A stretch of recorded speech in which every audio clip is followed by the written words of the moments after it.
சுனாமியை விரட்டி விட்டவனாம், போகர் கொடுத்த பொக்கிஷமாம், பஞ்சாமிர்த பிரியனாம், பக்துமலை சுவாமியாம். அப்படிப்பட்ட முருகனவன் ரொம்ப ரொம்ப சின்னவனா சுவாமி.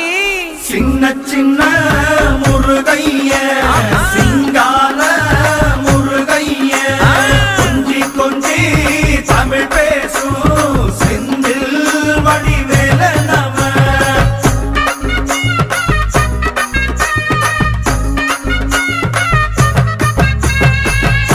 தமிழ் செல்வன் என்பார், சத்குணசீலன் என்பார், மயூர வாகனன் என்பார், மருதமலை ஆண்டவன் என்பார், சென்னிமலை சுவாமி என்பார், சிவன்மலை வேலா என்பார், ஞானவடி வேலன் என்பார், வேலாயுத சுவாமி என்பார், தேவாதி தேவன் என்பார்.